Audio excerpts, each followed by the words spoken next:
Hi అండి అందరికీ. అందరూ ఎలా ఉన్నారండి? బాగున్నారండి. నేనైతే ఈరోజు పత్తితో 5 ఐటమ్స్ చేసి చూపిస్తున్నానండి. పత్తి దూది అంటారు కదా. మనకి ఆల్రెడీ కార్తీక మాసం స్టార్ట్ అయిపోయింది. కార్తీక మాసంలో అందరికీ యూజ్ అయ్యాయి అనమాట 5 ఐటమ్స్. అవైతే మీకు ఈరోజు నేను చేసి చూపిస్తానమాట. నాకైతే 3 డేస్ హాలిడేస్ వచ్చినాయండి. లైన్లో 3 డేస్ వచ్చేసినాయి తుఫాను వల్ల. కాబట్టి నేను ఖాళీగానే ఉన్నాను ఇంటి దగ్గర. అందుకని నేనైతే దూదితో నాకు కావాల్సిన ఒత్తులు అవన్నీ తయారు చేసుకుంటున్నాను అనమాట. ఫస్ట్ అయితే పత్తి దూదిని అయితే తెప్పించాను. మనకి కొనుక్కున్నప్పుడు దూదిలో అయితే చాలా నలకలు దుమ్ము అది ఉంటూ ఉంటుంది. వాటిని అన్నిటిని క్లీన్ చేయాలన్నమాట.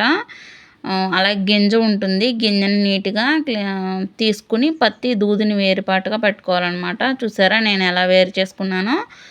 అలా నీట్గా నేను తీసిన దూదిలో ఎటువంటి నలకలు కానీ దుమ్ము ఏది ఉండదన్నమాట. అలా చేసుకోవాలి. మనం ప్రతిదీ దేవుడి కోసం యూజ్ చేస్తాం కాబట్టి అది అంతా కూడా నీట్గా క్లీన్ చేసుకోవాలి, శుభ్రంగా పెట్టుకోవాలన్నమాట. కొన్న దూది ఇలా ఉంటుందండి. దాని నిండా దుమ్ము ధూళి నలకలు అవన్నీ ఉంటాయి. దాన్ని ఇలా అయితే క్లీన్ చేసుకోవాలి. చూసారు కదా. ఫస్ట్ అయితే నేను బొడ్డు ఒత్తు ఎలా తయారు చేయాలో చూపిస్తాను. బొడ్డొత్తు తెలుసు కదండి. కార్తీక మాసంలో నెల మొత్తం కూడా మనం ఈ ఒత్తులనే వాడుతూ ఉంటాము. మామూలుగా అయితే మామూలు ఒత్తులు వాడతాం, కానీ కార్తీక మాసం మాత్రం బొడ్డొత్తులే వాడతాము అందరం కూడా. కాబట్టి నేను ఫస్ట్ బొడ్డొత్తుల్ని ఎలా తయారు చేయాలో చూపిస్తున్నాను. చూసారా, నేను విభూతితో సుతని నలుపుతున్నానండి. విభూతి పెట్టుకుని కొంచెం మంది పాలు యూజ్ చేస్తారు. నేనైతే విభూతి యూజ్ చేసి నలుపుతున్నాను సుత. చూసారా ఎలా తయారైందో. ఫస్ట్ అయితే బొడ్డు ఒత్తులు రెడీ చేసుకున్నానండి. చూసారా ఎంత బాగా వచ్చినాయో. కొన్న వాటికంటే మనం చేసుకున్నవే బాగా ఉంటాయండి. బాగా అంటుకుంటాయి కూడా, నీట్గా ఉంటుంది. దీపం వెలిగించినప్పుడు కూడా బాగుంటుంది. తర్వాత నేను ఇదే దూదితో 365 ఒత్తిని కూడా తయారు చేసుకుంటాను. దానికోసమని చూసారా దూది నుండి దారాన్ని తీస్తున్నాను అనమాట. చూసారా దారం మాదిరి లాగుతున్నాను. దీంతో మనం 365 ఒత్తిని తయారు చేసుకుంటాము. బయట 365 ఒత్తు కొనుక్కోవచ్చండి, కానీ అందులో 365 ఒత్తులు ఉంటాయంటే ఉండవండి. కనీసం 100 కూడా ఉండవు. అటువంటి ఒత్తులు వెలిగించినా మనకి మనస్తృప్తిగా ఉండదన్నమాట. కాబట్టి నేను ఎప్పుడూ కూడా నా చేతులతో నేనే తయారు చేసుకుంటాను 365 ఒత్తుల్ని. చూసారా ఇలా సన్నంగా లాగాలన్నమాట. లాగిన తర్వాత ఆధారంతోనే 365 ఒత్తుల్ని విడదీస్తానన్నమాట. ఒక ఒత్తు కింద తయారవుతుంది. బాగుంటుంది మనం చేసుకునే 365 ఒత్తులు.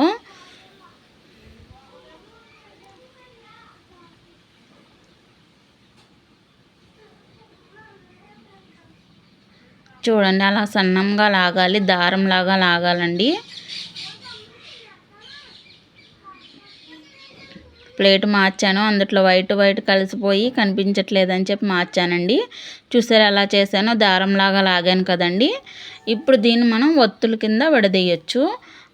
అయితే కత్తిరి కూడా వాడచ్చు. నేను కత్తిరి వాడని, చేతితోనే చేసేస్తానండి. చూడండి ఎలా విడదీస్తున్నానో.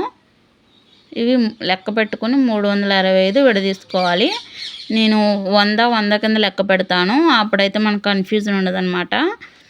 100 కింద 100 కింద లెక్క పెడతానమాట. అలా అయితే మనకి కన్ఫ్యూజన్ ఉండదు. మనం ఒత్తు కూడా మర్చిపోము ఎక్కడ కూడా.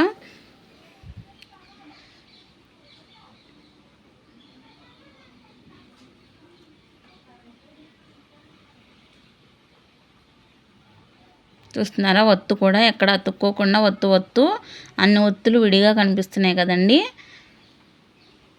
అదిగోండి విడదీశాను.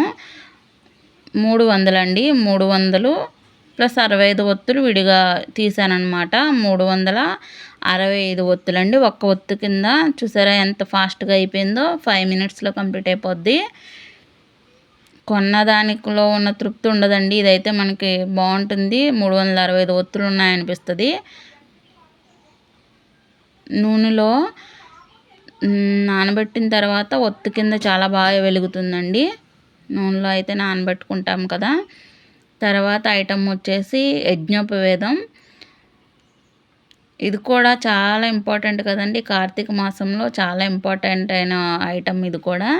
ప్రతిరోజు కూడా మనం యజ్ఞోపవేదాన్ని వాడుతూ ఉంటాము. గుడికి వెళ్ళినప్పుడు లేదా వేరే వేరే చోటుకు వెళ్ళినప్పుడు ప్రతిసారి కూడా యజ్ఞోపవేదాన్ని వాడుతూ ఉంటాము.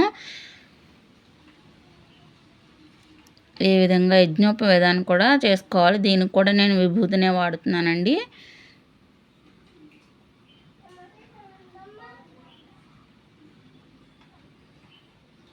చూసారా ఎంత బాగా వస్తుందో యజ్ఞోపవేదం కూడా.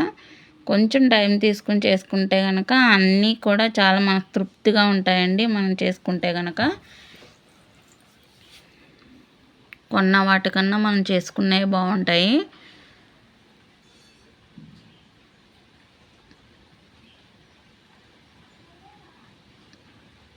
చూసారా యజ్ఞోపవేదం కూడా రెడీ అయిపోయింది. దీనికైతే పసుపు కుంకుమ అద్దుకోవాలన్నమాట. గంధం పెట్టి ఫస్ట్, తర్వాత పసుపు కుంకుమ అద్దాలి. అద్దిన తర్వాత దేవుడికి అయితే అలంకరణ చేయాలన్నమాట. అలా ఒట్టిగా చేయకూడదు. పసుపు కుంకుమ అలంకరణ చేసిన తర్వాత వాడుకోవాలి యజ్ఞోపవేదాన్ని.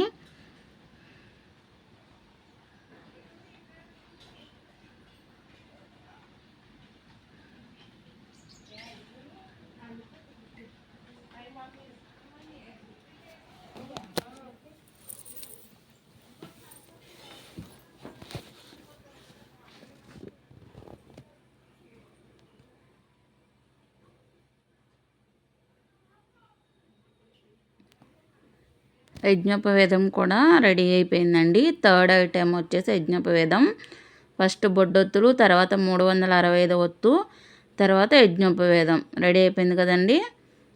తర్వాత ఫోర్త్ ఐటెం వచ్చేసి వస్త్రం అండి. వస్త్రం అనేది కూడా అభిషేకాలు, మనం వ్రతాలు, పూజలు అవి చేయించుకున్నప్పుడు కంపల్సరీగా వస్త్రము, యజ్ఞోపవేదం ఇవి రెండు కూడా చాలా ఇంపార్టెంట్ అండి. వస్త్రం అయితే తయారు చేస్తున్నాను చూడండి ఎలా తయారు చేయాలో. ఈ విధంగా వస్త్రాన్ని తయారు చేయాలండి. మనం ఏదైనా అభిషేకం చేయించుకున్నప్పుడు కానీ, లేదంటే ఇంట్లో వ్రతం ఏదైనా చేసుకున్నప్పుడు కానీ పంతులు గారు కంపల్సరీగా వస్త్రము, యజ్ఞోపవేదము రెండు అడుగుతారండి. యజ్ఞోపవేదం అయితే రెడీ అయిపోయింది కదా. ఇప్పుడు వస్త్రాన్ని రెడీ చేస్తున్నాను. చూసారా రెడీ అయిపోయింది వస్త్రం కూడా. చాలా సింపుల్ అండి వస్త్రం తయారు చేయడం కూడా. వస్త్రం అంటే ఏంటో తెలియదు చాలామందికి. చూసారా, అలాగే వస్త్రానికి కూడా గంధము, పసుపు, కుంకుమ అలంకరించాలి. అలంకరించిన తర్వాతే వాడాల్సి ఉంటుందండి వాటిని కూడా. ఫోర్త్ ఐటమ్ వచ్చేసి వస్త్రము.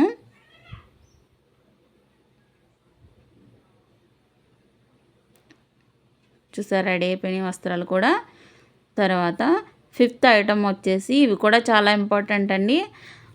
దీనికి కావాల్సింది ఏంటంటే కొబ్బరి ఈనుపుల్ల కావాలి. ఈనుపుల్ల కూడా పచ్చిది అయి ఉండాలి. ఎండిపోయిన ఈనుపుల్ల పనికిరాదండి. పచ్చి ఈనుపుల్ల తీసుకుని కయ్యెత్తులు అని అంటారు. ఇవి కూడా వ్రతాలకి, మన నోములకి వాటికి చాలా ఇంపార్టెంట్ అయిన ఐటమ్ అండి కయ్యెత్తు కూడా చాలా ఇంపార్టెంట్ కార్తీక మాసంలో. ఫిఫ్త్ ఐటము చెప్పాను కదండి 5 ఐటమ్స్ తయారు చేసి చూపిస్తానని. ఇవన్నీ కూడా పత్తి దూదుతో తయారు చేసినవేనండి. దూదిని మనం నీట్గా క్లీన్ చేసుకున్న తర్వాత ఇవన్నీ కూడా తయారు చేసుకోవాలి. ఫస్ట్ బొడ్డొత్తులు, తర్వాత 365 ఒత్తు, తర్వాత యజ్ఞోపవేదం, తర్వాత వస్త్రము, తర్వాత కయ్యెత్తులండి లాస్ట్ ఐటము. కయ్యెత్తులను కూడా నూనెలో నానబెట్టుకోవాలి. నానబెట్టుకుని పిండుకున్న తర్వాత వెలిగించాలండి కయ్యెత్తులను కూడా. చూసారా రెడీ అయిపోయినాయి. 5 ఐటమ్స్ రెడీ అయిపోయినాయండి.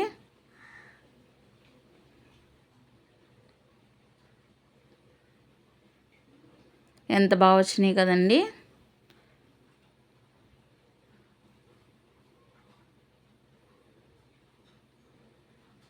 వీడియో కనుక నచ్చితే లైక్ చేయండి, షేర్ చేయండి, అలాగే కామెంట్ చేయండి. ఇవన్నీ ఐటమ్స్ ఎలా ఉన్నాయో కామెంట్ చేసి చెప్పండి.